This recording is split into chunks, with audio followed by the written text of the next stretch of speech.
Existence after death. Is man immortal or not, and is existence possible after death? The answer to this question cannot be given comprehensively with the material available in ordinary knowledge, and in ordinary language. The answer to the question is therefore both yes and no. The question has many different sides to it. Firstly, what does immortality mean? Do we speak of absolute immortality, or do we admit different degrees?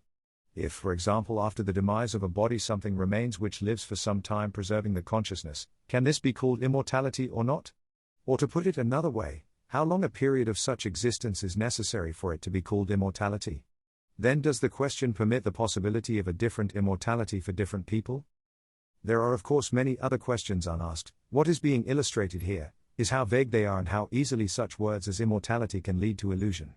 In actual fact, nothing is immortal, even God is mortal. But there is a great difference between man and God, and of course God is mortal in a different way to man. It would be better to substitute the word immortality with existence after death. Then the answer would be that man has the possibility of existence after death. However, possibility is one thing, and the realization of that possibility is quite a different thing. Let's therefore attempt to see what this possibility depends upon, and what its realization means.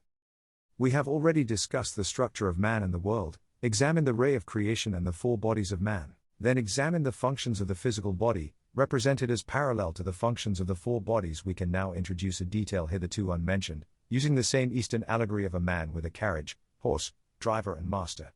Man is a complex organization, consisting of four parts that may be connected, unconnected or badly connected. The carriage is connected with the horse by shafts, the horse is connected with the driver by reins, and the driver is connected with the master by the master's voice. However, the driver must hear and understand the master's voice. He must know how to drive the carriage, and the horse must be trained to obey the reins. As to the relation between the horse and the carriage, the horse must be properly harnessed. Thus there are three connections between the four sections of this complex organization, and if something is lacking in any one of these connections, then the organization cannot act as a single whole. The connections are therefore no less important than the actual bodies themselves. Working on himself, man therefore works simultaneously on the bodies, and on the connections. It is however different work. Work on oneself must begin with the driver, which is mind. In order to be able to hear the master's voice, the driver must firstly not be asleep, that is, he must awaken. Then it may happen that the master speaks a language that the driver does not understand, and so the driver must first learn this language, so that when he has learned it, he can understand the master's voice. However, at the same time as doing this, and concurrently, he must learn to drive the horse. To harness it to the carriage, to feed and groom it, then to keep the carriage in order. Because what would be the use of his understanding the master, if he is not in a position to do anything? The master tells him to go forth, but he is not able to move because the horse has not been fed, it is not harnessed, and he does not know where the reins are. The horses are emotions. The carriage is the body. The mind must learn to control the emotions, and the emotions must always pull the body after them. This is the order in which work on oneself must proceed.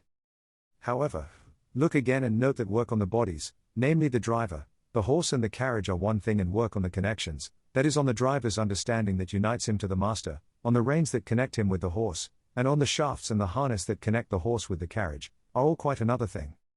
It can happen that the bodies are quite good and in order, however the connections are not working. What then is the use of the whole organization? Just as in the case of undeveloped bodies, the whole organization is inevitably controlled from below, that is not by the will of the master but by accident. In a man with two bodies, the second body is active in relation to the physical body. This means that the consciousness in the astral body may have power over the physical body. To illustrate this, we can place a plus over the astral body, and a minus over the physical body. In a man with three bodies, the third or mental body is active in relation to the astral body, and to the physical body. This means that the consciousness in the mental body has complete power over the astral body and the physical body. To illustrate this, we can place a plus over the mental, and a minus over the astral and the physical body bracketed together. In a man with four bodies, the active body is the fourth. This means that the consciousness in the fourth body has complete power over the mental, the astral and the physical bodies. To illustrate this, we can place a plus over the fourth body and a minus over the other three bodies bracketed together. As can be seen, there exist four quite different situations. In one case, all of the functions are controlled by the physical body. It is active and in relation to it, everything else is passive. In another case, the second body has power over the physical. In the third case, The mental body has power over the astral and the physical. Then in the last case the fourth body has power over the first three. We have seen before that in man of physical body only, exactly the same order of relationship is possible between his various functions. In other words, the physical functions may control feeling, thought and consciousness. Thought on the other hand may control the physical functions and feelings, then consciousness may control the physical functions, feeling and thought. In man of 2, 3 and 4 bodies, the most active body also lives the longest, that is, it is immortal in relation to a lower body. This is ordinary man. Man number 1, 2, 3 and 4. Man number 1 has only the physical body dies, and nothing is left of it. The physical body is composed of earthly material and at death it returns to earth. It is dust and it returns to dust. It is impossible to speak of any kind of immortality for a man of this sort. If a man, however, has a second body, then this body is composed of material of the planetary world, and it can survive the death of the physical body. It is not immortal in the full sense of the word, because after a certain period of time it also dies. But at any rate it does not die with the physical body upon its earthly demise. If a man then has a third body, it is composed of material of the sun, and it can exist after the death of the astral body, which existed after the death of the physical body. The fourth body is composed of material of the starry world, or of the cosmos, that is of material that does not belong to the solar system, and therefore if it has crystallized within the limits of the solar system, then there is nothing within this system that could destroy it. This means that a man possessing the fourth body is immortal within the confines of the solar system.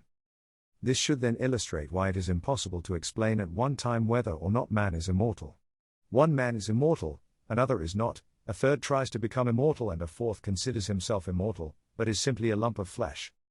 If we look therefore at miracles, and the fact that the Absolute cannot manifest its will in our world, that this will only manifests itself in the form of mechanical laws, and cannot manifest itself by violating these laws, then we will happen upon a well-known, though not very respectful school story that illustrates this principle. The story is about an overaged student of a seminary, who at a final examination did not understand the idea of God's omnipotence. "Well, give me an example of something that the Lord cannot do," said the examining bishop. "It won't take long to do that, Your Eminence," answered the seminarist.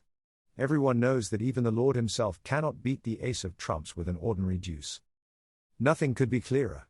There was more sense in this silly story than in 1,000 theological treatises. The laws of a game make the essence of the game. A violation of these laws would destroy the entire game.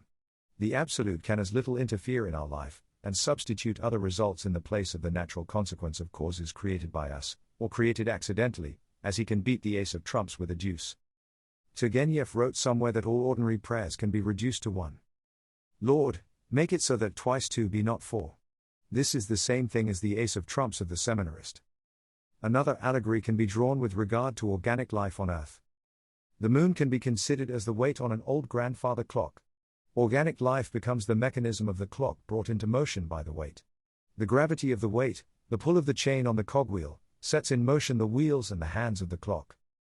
If the weight is removed, then all movement in the mechanism of the clock will stop at once. The moon is therefore a colossal weight, hanging on to organic life, and thus setting it in motion. Whatever we may be doing, whether it is good or it is bad, clever or stupid, all the movements of the wheels and of the hands of our organism depend upon this weight, that is continually exerting its pressure, or pull upon us. The question then of relativity with regard to place, which is one's place in the world with regard to cosmic order, is determined by size and velocity. Then size and velocity are in their turn determined by place. It is all interconnected and therefore relative.